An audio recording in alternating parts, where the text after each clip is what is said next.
Bonjour. Après les frustrations printanières que nous avons connues liées au confinement à cause de la propagation épidémique, nous pouvons désormais reprendre les routes et les chemins du pays niçois et partir à la redécouverte ou à la découverte tout court parfois d'un riche patrimoine historique, artistique et culturel. C'est le cas en particulier à Sospel, où je vous propose de pénétrer dans cette magnifique église Saint-Michel, qui a probablement été siège d'un évêché, donc cathédrale au moins pendant la période du grand schisme d'Occident, hein, entre la fin du XIVe et le début du XVe siècle, où il semble que l'évêque schismatique de Vintimille se soit installé où est installée sa résidence à Sospel. Cette église ancienne a dû être reconstruite beaucoup plus tard, au XVIIe siècle, suite d'ailleurs à une grande épidémie. Et elle a conservé son clocher ancien, son clocher roman, mais on a reconstruit ce somptueux édifice baroque du XVIIe siècle, donc dû probablement au talent du niçois Jean-André Guibert, qui nous a laissé là un magnifique témoignage de son talent. Sospel est évidemment une cité ancienne qui conserve d'ailleurs un grand nombre d'éléments médiévaux particulièrement intéressants, dont le célèbre pont-vieux, bien sûr, avec sa pittoresque tour élevée sur sa pile centrale, tour qui abritait certainement un petit poste de garde et au moins d'encaissement du péage pour la traversée de la Bévéra. Mais Sospel, Sousper en dialecte nissart, Sospel donc a connu l'essentiel de sa prospérité à partir des toutes premières années du XVIIe siècle avec l'aménagement de la route royale, c'est-à-dire l'équivalent d'une route nationale, de Turin, la capitale, jusqu'à Nice, son port et son débouché maritime. Cette route, au début, je l'ai reportée sur la magnifique gravure de Borgogno qui date de la fin du XVIIe siècle. Donc cette route en verre traversait la totalité, puisqu'elle irrigue littéralement la totalité de l'agglomération. Mais cette route connut un tel succès par ses circulations que ça devenait impossible à gérer. Donc on a décidé dans la deuxième moitié du XVIIIe siècle de la reprendre entièrement, de reprendre le tracé, de la rendre entièrement carrossable et à double voie sur la totalité de son parcours, c'est-à-dire sur les 230 kilomètres qui séparent Nice de Turin. Et à Sospel, comme il n'y avait pas de place, eh bien on a été contraint à construire cet ouvrage d'art qui est extrêmement intéressant. C'est la série d'arcatures que l'on aperçoit sous l'arche du Pont-Vieux, c'est donc une sorte d'encorbellement sur lequel on a établi la nouvelle chaussée, conduisant à un nouveau pont. Donc on a vu un pont neuf et un pont vieux à Sospel avant de continuer en direction du Piémont enfin du col de Tende et du Piémont. C'est donc au XVIIe, au XVIIIe siècle, les siècles baroques, que Sospel doit l'essentiel, je dirais, de son accroissement urbain et de ses constructions. La vocation de la cuvette sospelloise à être un véritable carrefour de communication, à être un lieu de passage obligé, à être aussi bien évidemment un lieu d'étape, se confirme au début du XXe siècle avec la construction des voies ferrées. Il y a d'abord le célèbre tramway de Menton à Sospel, avec des ouvrages d'art tout à fait spectaculaires comme enfin les deux viaducs de Castillon, le viaduc du Caramel en particulier. On a sur la ligne Nice-Accoune qui est construite elle un petit peu plus tard. On a aussi des ouvrages très originaux comme le pont du Cail qui longe la gorge ou qui franchit la gorge de la Bévéra. Donc on a cette vocation qui se confirme et qui assure la prospérité de la ville encore au XXe siècle. La population de Sospel est nombreuse, elle est d'une importance comparable à celle de la ville de Nice. C'est une population extrêmement active, notamment dans le domaine agricole avec l'oléiculture. Il y a au XIXe siècle 50 moulins en activité à Sospel. C'est une population qui bénéficie des retombées, comme on dit aujourd'hui, de l'activité de la route, c'est-à-dire des circulations, des transports et des services qui y sont liés. Cette population se répartit en un certain nombre d'institutions, parfois étonnantes. Par exemple, il y a une académie littéraire, l'Académie des Disoccupati de Sospel, et puis il y a bien sûr les confréries de pénitents, en particulier la confrérie des pénitents blancs qui porte donc l'aube blanche que l'on voit et qui se réunit dans sa magnifique chapelle baroque de la Sainte-Croix. Le chef-d'œuvre de cet urbanisme et de cette architecture baroque de Sospel, c'est bien sûr la célèbre église Saint-Michel, à laquelle on donne volontiers ce titre peut-être un peu ambitieux d'ancienne cathédrale. Saint-Michel, donc, qui a été construite au milieu du XVIIe siècle, probablement, bien que nous n'en ayons pas de preuves formelles sur des plans et un projet de Jean-André Guibert, et qui se caractérise par sa luminosité, sa clarté, par un chœur absolument extraordinaire, par sa monumentalité. L'ensemble a été restauré il y a quelques années, et fort bien d'ailleurs, et restitue à Sospel et à Saint-Michel cette place de chef-d'œuvre véritable. Il faut se rappeler que Saint-Michel était le plus vaste édifice religieux du comté de Nice, ceci jusqu'en 1911, où quelques travaux d'agrandissement dans la cathédrale Sainte-Réparate de Nice lui ont permis de supplanter Sospel dans ce titre. Dans une architecture, somme toute très classique et marquée par une grande monumentalité, Saint-Michel de Sospel conserve aussi un décor extrêmement intéressant, très attachant, très soigné, avec parfois des fantaisies comme ces deux chapiteaux qui se trouvent de part et d'autre de l'orgue et qui présentent des visages grimaçants, masqués, cachés au fond de feuillage d'acanthe assez tourmenté. Tout ça est réellement superbe et très attachant. Au moment où s'achevaient les considérables travaux de restauration de la cathédrale Saint-Michel, commençait de se préparer à Turin, à la Venaria Reale, une exposition consacrée aux ébénistes et aux marketeurs qui avaient été particulièrement actifs à la cour des ducs de Savoie, donc des rois de Sardaigne au XVIIIe et puis jusqu'au milieu du XIXe siècle à peu près. Or, on avait repéré depuis longtemps dans Saint-Michel, dans une chapelle latérale de Saint-Michel, la présence d'un tabernacle superbe, orné de marqueterie sur bois, d'incrustations de bois, d'ivoire, de nacre, de métaux, etc. On me demande mon avis, je rédige une petite notice descriptive et historique en attribuant très prudemment, en attribuant ce tabernacle superbe à un atelier turinois anonyme. Seulement, à l'occasion de cette étude, on se rend compte que le tabernacle n'est pas en l'état transportable et exposable et qu'il faut donc lui consacrer quelques travaux de restauration.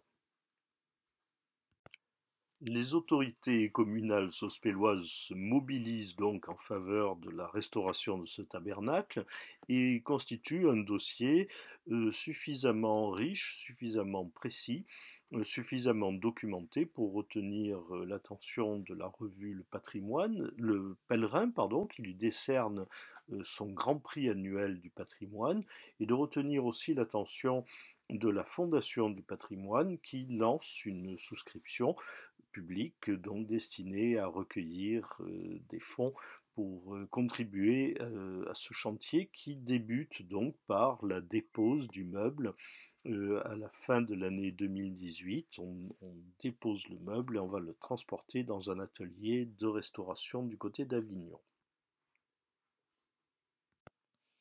Une surprise de taille nous attendait au moment de la dépose de ce tabernacle et donc de son transport, c'est que en le retirant du mur contre lequel il était appuyé, on a découvert la signature Luigi Prinotto Abéniste, l'an 1746. Nous avons donc un meuble magnifique qui est signé et daté, ce que jusqu'à présent tout le monde ignorait. Il apparaît avant le mot abéniste, qui est une variante finalement du mot ébéniste, apparaît un signe curieux qui, en fait, lorsqu'on le retourne, se présente comme le chiffre, le nombre 13, qui pourrait être un numéro d'opus. Je ne sais absolument pas, personne ne sait ce que ça vient faire là, mais c'est quelque chose qui n'appartient pas véritablement au texte de la signature et de la date. Le principal intérêt de la découverte de cette signature de Luigi Prinotto, c'est le fait que cet artiste est loin d'être un inconnu. On a de lui un certain nombre d'œuvres, de réalisations qui ont été réunies d'ailleurs à l'occasion de cette exposition à la Venaria Real à laquelle n'a pas pu participer le tabernacle de Sospel. Et on a en particulier des œuvres qui proviennent de la chartreuse de Pesio dans le Piémont, qui sont signées Luigi Prinotto signe comme ébéniste, mais aussi marquetteur, et plus précisément ce que l'on appelle en italien intarsiatori, c'est-à-dire incrustateur, puisqu'en fait ils utilisent des matériaux assez différents, des bois de différentes espèces, plus ou moins précieux, plus ou moins colorés, mais aussi de l'ivoire, de la nacre des célèbres nacres, les grandes nacres de Méditerranée. Ils fournissent une matière première de très haute qualité. Luigi Prinotto et son atelier reçoivent évidemment au milieu du XVIIIe siècle des commandes provenant de différents horizons. On a bien sûr des commandes pour des ornementations d'édifices religieux, mais aussi pour la décoration et l'ameublement. Par exemple, des appartements de la reine dans le palais royal de Turin, où on a ce superbe bureau décoré de toutes sortes de scènes. On voit le déplacement d'un carrosse, on voit des scènes de banquets, etc. Donc un ensemble magnifique, superbement bien conservé, et qui généralement a été produit par Prinotto et des ateliers comparables aux siens, et sur des dessins et à l'initiative de projets réalisés par le célèbre architecte Juvara. Le plus généralement, les décors de marqueterie, d'ébénisterie, de plaquage, d'incrustation sont des décors plats, je dirais en deux dimensions, qui sont réalisés sur des surfaces notamment de meubles, de boiseries, etc. Mais il arrive aussi que ces décors viennent participer, contribuer à la réalisation de véritables petites architectures. C'est le cas de ces fameux tabernacles dont on connaît d'autres exemples, comme celui qui est ici, qui est conservé dans une église de Turin, et qui rappelle ce modèle architectural de ce que l'on appelle le tempietto, le petit temple, avec des colonnettes, etc. Et cela permet, ces volumes permettent en fait de conserver dans le tabernacle proprement dit, qui est un placard hermétiquement fermé avec une porte, on le verra, mais il y a aussi au-dessus, entre les colonnes, une terrasse que l'on appelle de terrasse d'exposition pour le Saint-Sacrement dans un ostensoir. Nous ne savons absolument rien des conditions dans lesquelles Luigi Prinotto reçoit commande dans les années 1740 de ce tabernacle et vraisemblablement d'un ensemble beaucoup plus complexe et beaucoup plus riche pour décorer une église, on va y venir tout à l'heure. Il s'inspire d'un projet d'architecture dressé par son ami Filippo Juvara. Juvara était un architecte et dessinateur sicilien qui avait été recruté par la maison de Savoie et qui était devenu l'architecte officiel, peut-on dire, de cette famille, de cette dynastie. Et il avait reçu, lui, des commandes pour un certain nombre de réalisations, dont un sépulcre monumental pour Louis XIV. C'est un monument qui a été dessiné. On a 5 planches qui sont aujourd'hui conservées à Berlin, 5 planches qui représentent ce projet qui n'a jamais été réalisé. Par contre, les dessins, les gravures existaient et circulaient, et on voit très bien avec la photo à droite du tabernacle de Sospel, que Prinotto s'est inspiré d'un des petits édicules qui constituent les, les- les extrémités du projet de Juvara pour le sépulcre de Louis XIV. La réalisation du tabernacle commence évidemment par la construction du meuble lui-même, et on voit très bien qu'en dépit de la qualité des assemblages des différentes pièces, on n'a pas choisi des pièces de bois qui soient d'une qualité absolument exceptionnelle et remarquable. C'est fait, ne l'oublions pas, pour être dissimulé par le décor. Il n'empêche qu'on retrouve une signature encore, Louis, L-O-U-I-S, qui correspond peut-être à la version française ou francisée du prénom de Luigi Prinotto. Il ne faut pas oublier qu'à la cour de Turin et dans tout le Piémont, la langue qui est alors parlée, la langue vernaculaire, l'italien est réservé pour les actes officiels, la langue populaire parlée couramment, c'est ce que l'on appelle le franco-provençal et parfois le français tout court, ce qui s'est conservé en particulier dans le Val d'Aoste. Pour en terminer avec le tabernacle, on voit très bien sur la photo en bas à droite le rainurage de la surface des panneaux assemblés, rainurage qui va permettre une meilleure adhérence de la colle, qui va fixer les feuilles de bois, de nacre, d'ivoire, etc. sur le meuble au moment de la réalisation du décor. Le décor du tabernacle, le décor de surface donc, est quelque chose de relativement complexe et composite même. Il y a bien sûr des panneaux, des feuilles de bois. Quelquefois, comme on le voit sur la photo en bas à droite, ce sont des feuilles de bois qui sont disposées comme on appelle ça un livre ouvert. Donc on scie la planchette et on dépose les deux plaquettes l'une à côté de l'autre. Il y a des incrustations très géométriques, comme cette étoile à 6 branches avec des petites nuées de nacre qui se trouve sur la partie plafonnante de la terrasse d'exposition. Et puis on a des éléments en relief dorés, comme la petite chute de guirlande à gauche ou les petits groupes de chérubins dans un rayonnement en haut à droite. On a aussi bien sûr les incrustations d'ivoire en bas à droite ou de nacre en haut au milieu, avec comme complément des fils d'argent euh, pris, serrés dans des gorges de bois. Tous les compartiments de la surface du meuble sont occupés par ces décors, donc assez variés. On a des motifs floraux assez géométriques, on a des motifs parfaitement symétriques qui n'ont aucun autre caractère que strictement ornemental. C'est ce que l'on voit sur la couverture, la toiture, pourrait-on dire, le dôme qui surmonte le petit pavillon du tabernacle. Il y a des éléments sculptés qui sont comme ces volutes qui cantonnent finalement les quartiers de cette coupole. C'est un véritable travail de lutherie, hein. On aurait quelque chose, on savait penser à la crosse des violons et d'autres instruments. Et puis on va aussi avoir dans des parties tout à fait invisibles en principe, comme le revers, c'est-à-dire l'intérieur de la porte du tabernacle, on a un élément de tissu de soie, c'est ce que l'on appelle un lampas, c'est-à-dire un tissage particulier qui utilise un très grand nombre de fils pour avoir d'abord une très grande variété de couleurs et de nuances, mais aussi une épaisseur du décor. C'est-à-dire que le décor apparaît comme étant quasiment brodé alors qu'en fait c'est du tissage.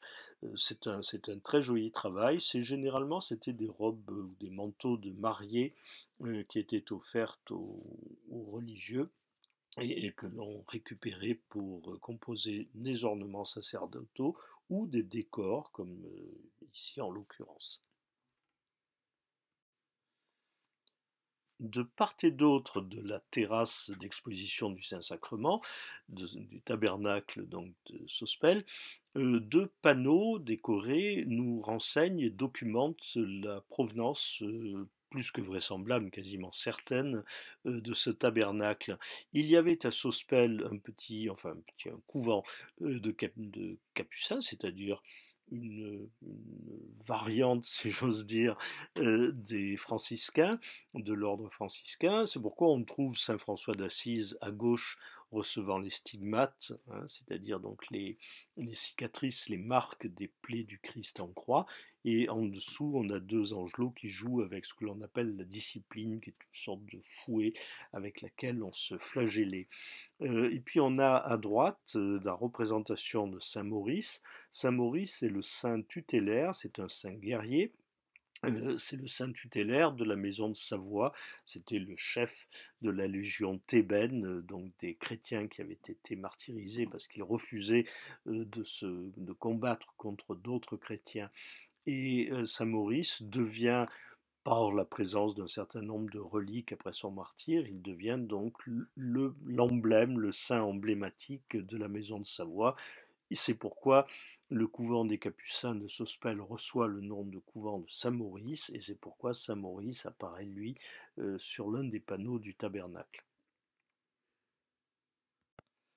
Après avoir connu une période d'indiscutable prospérité, le couvent des Capucins de Sospel va sombrer dans la décrépitude, ne recrute pratiquement plus et sera finalement sécularisé probablement à l'extrême fin du XVIIIe siècle. Tout est à l'abandon, les bâtiments tombent en ruine, le mobilier souffre évidemment considérablement, il y a certainement des vols, du vandalisme, des dégradations, et on voit sur cette image que le travail de restauration sera particulièrement important, en particulier pour ce que l'on appelle les joues, c'est-à-dire les deux côtés, les deux revers finalement du meuble lui-même, pour lequel le restaurateur va effectuer un travail de relevé des décors et de restitution des décors manquants par le plaquage nouveau. C'est probablement dans les années qui suivent la Deuxième Guerre mondiale que le site de l'ancien couvent est récupéré pour la création de logements, en particulier d'un ensemble de logements sociaux. Et c'est probablement à cette occasion-là que le tabernacle, jugé comme une pièce particulièrement représentative et particulièrement belle, est sauvé de de l'abandon complet et il est récupéré et transporté dans la cathédrale Saint-Michel où il va rester dans une certaine indifférence, une certaine ignorance, il faut bien le reconnaître, pendant de nombreuses années jusqu'au moment où l'on entreprend la restauration. Ici, une série de photos montre bien la restauration complète d'un panneau, donc d'une de ces joues, avec l'encollage du fond sur la photo de gauche et puis la disposition des nouveaux éléments qui ont été découpés avec des scies à chantourner. On voit qu'il y a aussi restitution du décor d'incrustation de nacre et puis gravure de ces décors de nacre pour arriver au panneau complètement restauré que l'on voit sur la photo tout à fait à droite. Les panneaux latéraux, qui ne sont pas du tout visibles, ont reçu un décor, on vient de le voir, qui est de caractère assez géométrique et symétrique. Par contre, tous les panneaux qui sont en façade reçoivent quant à eux un décor beaucoup plus travaillé, un décor historié, qui va représenter un certain nombre de séquences très variables, généralement choisies par le commanditaire et exécutées en prenant comme modèle des gravures célèbres et qui circulaient très facilement, que tous les ateliers avaient dans leur tiroir, si je puis dire. Donc on a le baptême du Christ, on a la scène au mont des Oliviers de l'autre côté. On a derrière, enfin constituant le fond de la terrasse d'ostension du Saint-Sacrement, on a donc cette apothéose de la croix du Christ portée par des séraphins avec une ornementation en plus de bois doré clouté qui est assez riche. La pièce maîtresse presque de ce tabernacle, c'est évidemment la porte du placard du tabernacle lui-même, avec cette jolie découpe du fronton chantourné. On voit très bien toute la panoplie finalement de l'habileté du marketeur et de ses assistants.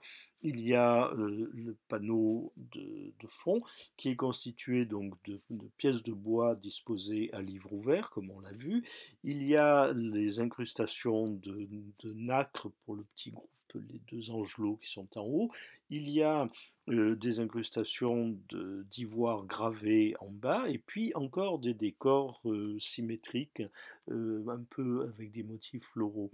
Sur la photo de droite, le détail montre toute l'habileté du marketeur qui a utilisé des essences de bois différentes pour créer ou restituer finalement l'apparence d'un sol de terre avec peut-être même des brins d'herbe par-ci par-là en utilisant des pièces de loupe, c'est-à-dire de cette malformation du bois, et au contraire un bois à grains très fins pour reconstituer, comme pour composer l'architecture du sépulcre, du tombeau dans lequel on va déposer le corps du Christ.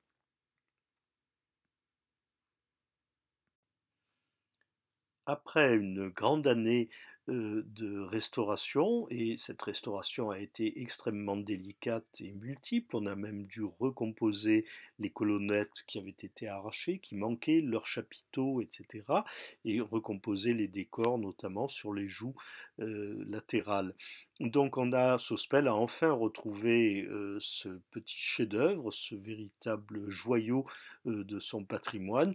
Il n'est pas à sa place d'origine, puisqu'elle n'existe plus, l'église des Capucins, mais il est parfaitement bien conservé et mis en valeur dans la chapelle de la Pietà dans l'ancienne cathédrale Saint-Michel de Sospel, et j'aurai le plaisir de participer ou de contribuer à sa présentation publique officielle qui aura lieu le 2 août prochain dans le cadre du festival de musique baroque qui s'appelle Les Barocchiales et qui connaîtra avec un peu de retard, mais sa 13e édition, je crois, en juillet et en août. L'année 2020 aura été évidemment difficile, très perturbée, mais les Barocchiales, donc ce festival de musique baroque, se déroulera sous une forme évidemment un peu réduite, un peu restreinte cette année. Il aura quand même lieu et tout le monde y est convié pour accueillir ce nouveau tabernacle et finalement ouvrir, pourquoi pas, une période de joie et de renouveau. En tous les cas, je vous remercie et je vous dis à bientôt, j'espère.